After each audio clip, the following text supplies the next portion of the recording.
Peace up, everybody. What's good? This is our boy Coach Malachi Williams, and you are now tuned to New Media Today USA Boxing. Let's go.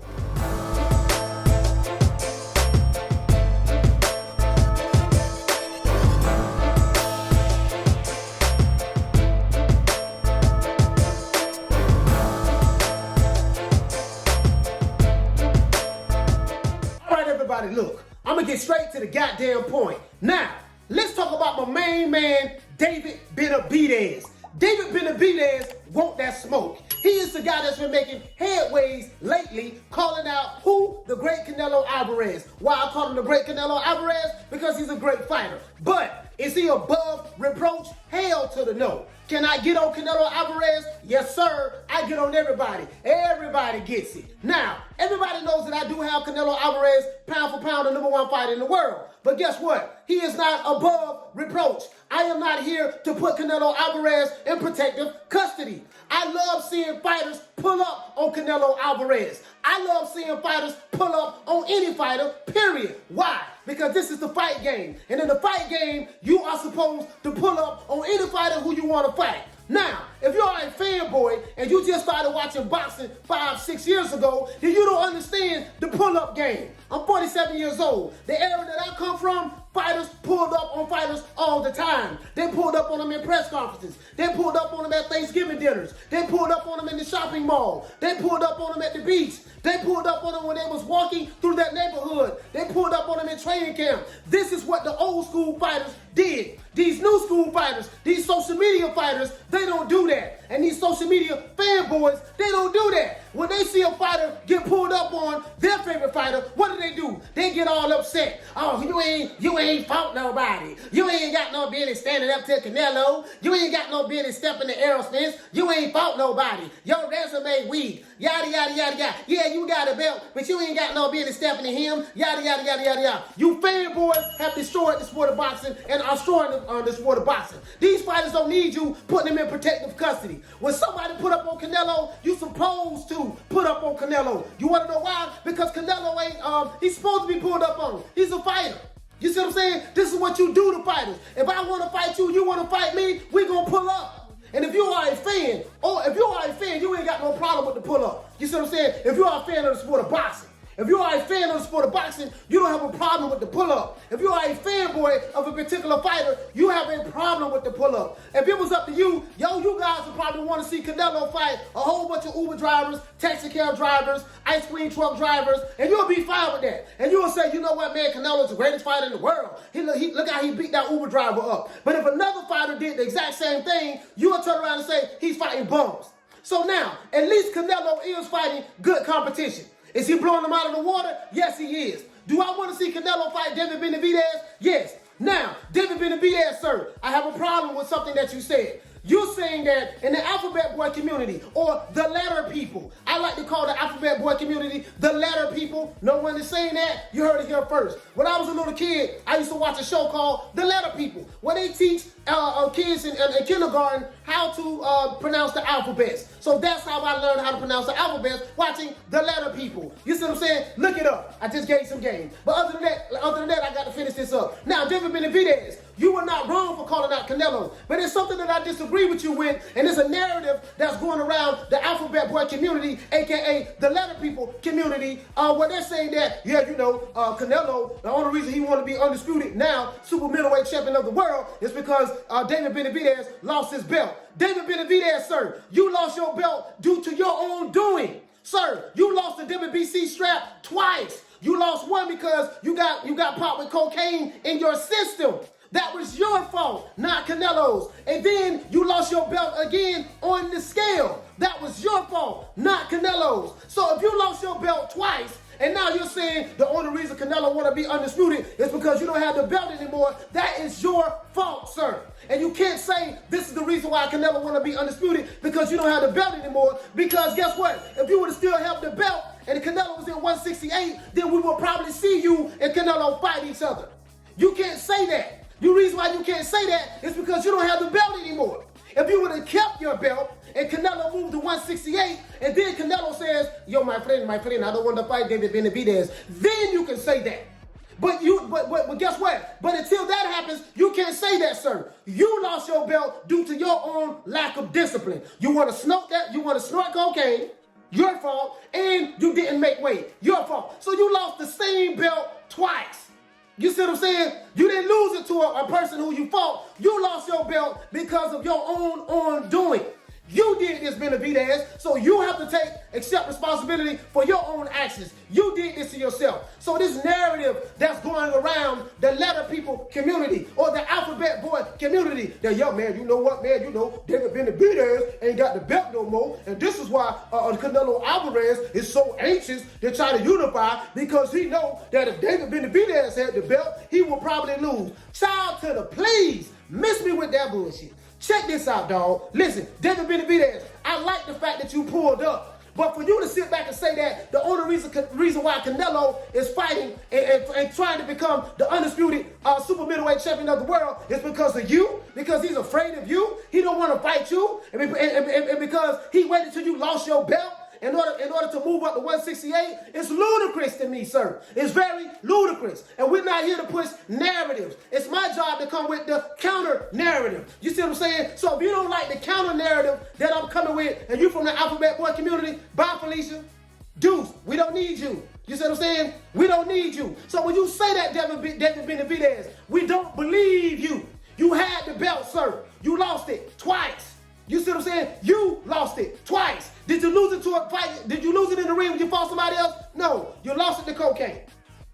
And then when you got the belt back, how did you lose it again, sir? You lost it because you didn't make weight. Your fault, not Canelo's fault.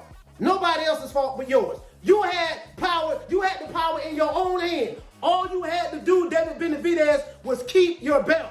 You didn't keep your belt. So since you didn't keep your belt, don't sit back and blame nobody else, sir. You see what I'm saying? Now, Canelo is in the position where he's going to fight your stablemate. Your stablemate is who? Caleb Sweethands Plant, a.k.a. Mr. Color Me Bad, a.k.a. the fake John B. You see what I'm saying? A.k.a. the fake Robin Thicke, a.k.a. Justin Timber Fake. Caleb Plant. You see what I'm saying? That guy. He's going to fight the guy that's on the PBC with you, sir. You see what I'm saying? So now, you and Caleb Plant is on the PBC. If you would have had that belt, if you was in the position that Caleb Plant was in right now, David Benavidez, guess what? Canelo will be fighting you right now.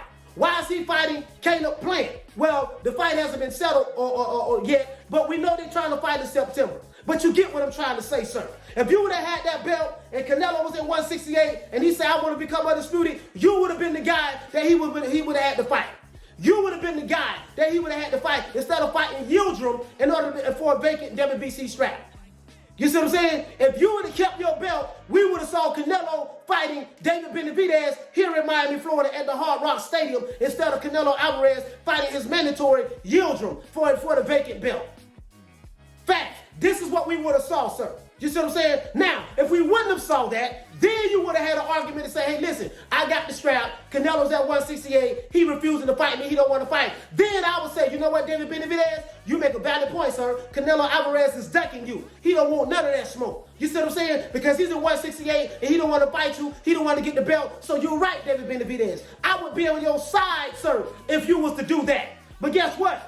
I can't be on your side when you say that Canelo is ducking you now because you don't have the belt. You had the belt twice and you lost it. That's your fault. That's nobody else's fault but yours. You have to accept responsibility for your actions. You see what I'm saying? David Benavidez, do I want to see David Benavidez fight his fellow Mexican superstar boxer, as Blue would say, superstar boxer Canelo Alvarez? You see what I'm saying? Yes, of course I would want to see that. You see what I'm saying? But guess what, sir? You're going to have to wait your turn now. Why should Canelo stop doing what he's doing and not fight Caleb Plant in order to follow you, in order to try to fight you to prove a point? No, Canelo needs to become undisputed, take the plant, uproot the plant, Caleb Plant. He's not even a tree. He's a plant. And his ass gonna get unplanted when he fight Canelo Alvarez. You see what I'm saying? And all you Caleb Plant fanboys and fans out there, how much money is you gonna bet on Caleb Plant? Zero.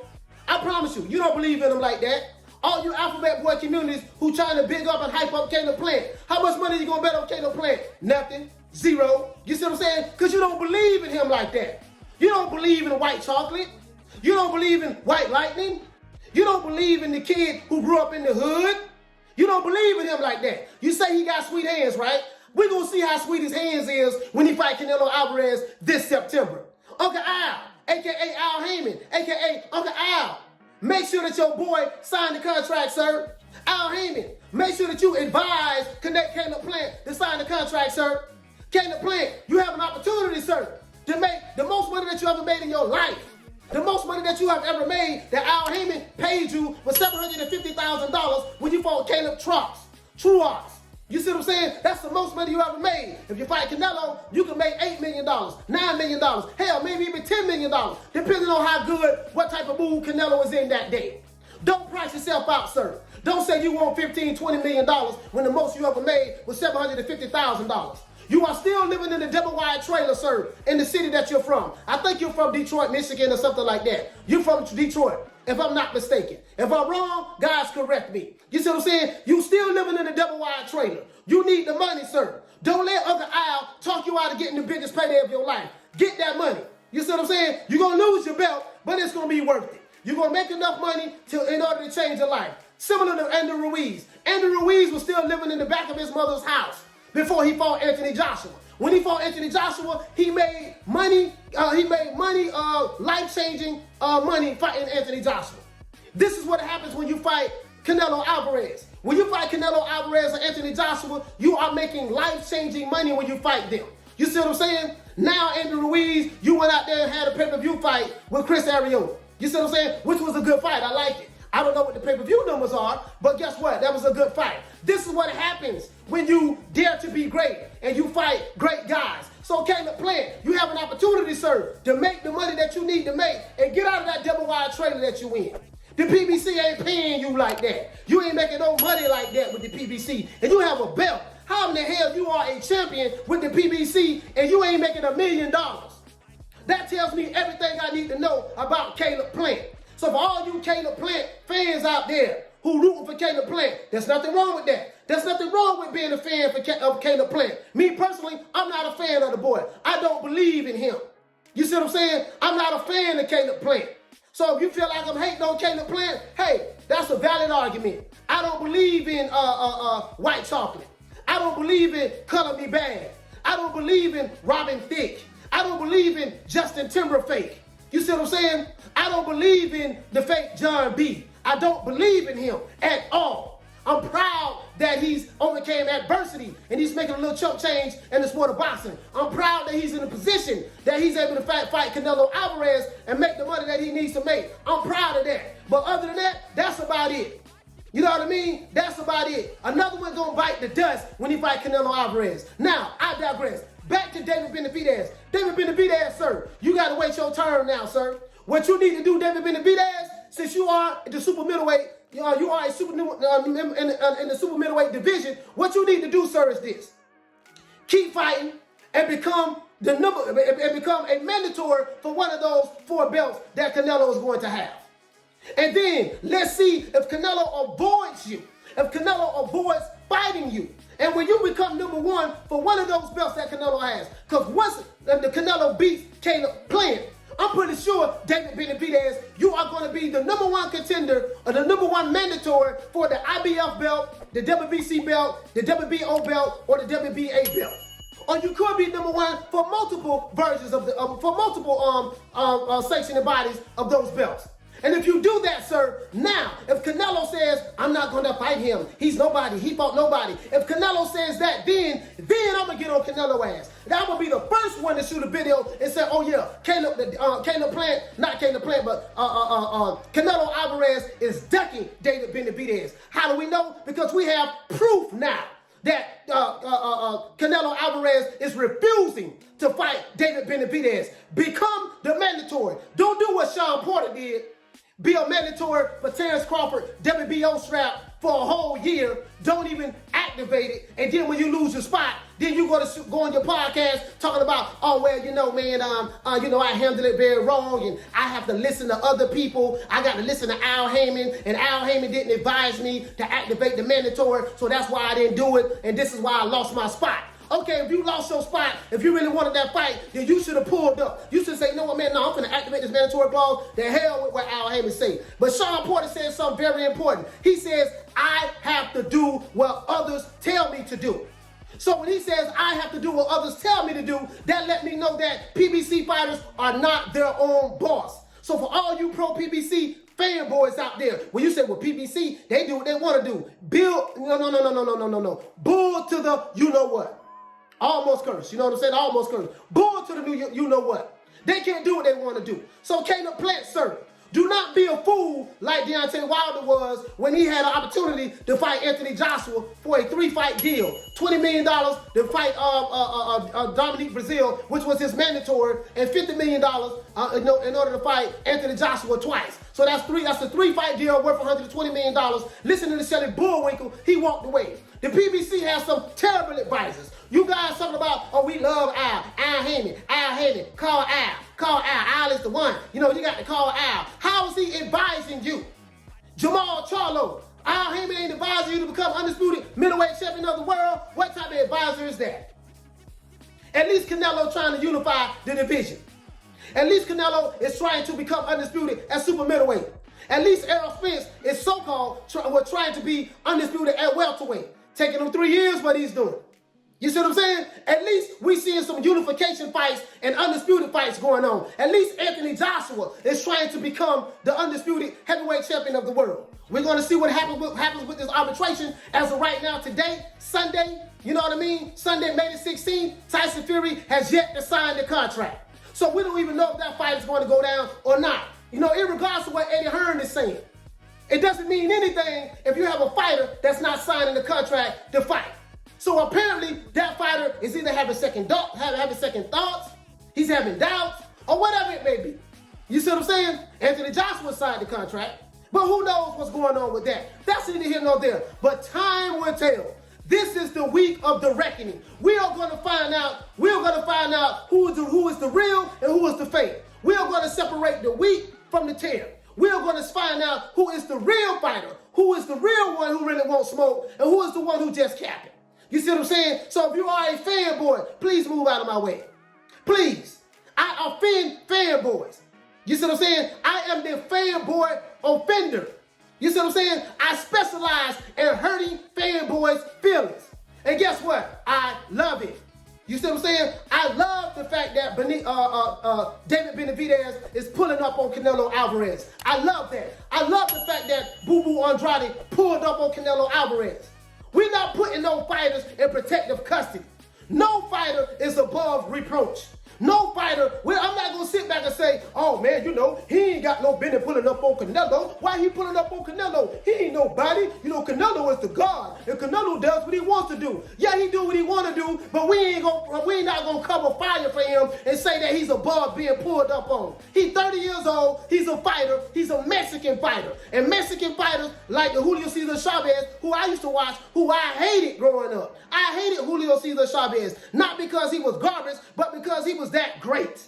You see what I'm saying? And I was a fanboy of Pernell Whitaker, and I felt like Pernell Whitaker got robbed when he fought Julio Cesar Chavez. You see what I'm saying? So go back and watch that fight. Fanboys, if you haven't seen that fight before, go watch that fight with Julio Cesar Chavez and Pernell Whitaker, and tell me what you think who won that fight. You see what I'm saying? I never heard Chavez say, I ain't gonna fight nobody. You ain't fought nobody. Chavez fought everybody. You see what I'm saying? This is the era that I came up in. But you 2021 fanboys who just became fight fans and started watching boxing 4 or 5 years ago, you know nothing about that. You know nothing about the pull-up game. We do pull-ups. When I go to the gym, I do pull-ups. When I work with other fighters and I work just with other people working on their strength and conditioning, this is what I do. I have them doing pull-ups. I have them doing dips, going in the bucket. You see what I'm saying? So the pull-up game has to be serious.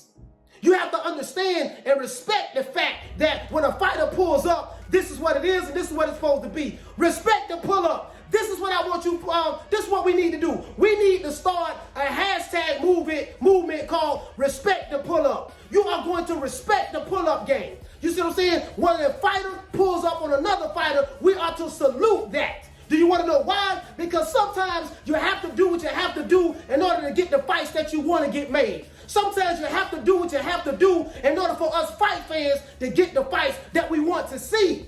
So if you are a fighter out there in the lightweight division, the junior middleweight division, the junior welterweight division, the welterweight division, the middleweight division, the super middleweight division, heavyweight, and any division in between. If you are a fighter out there and you believe in pulling up, pull up.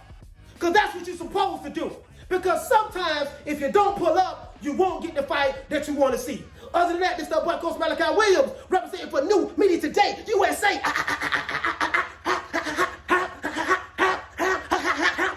Boxing and peace. Man, I'm out of here, bro. Let's go.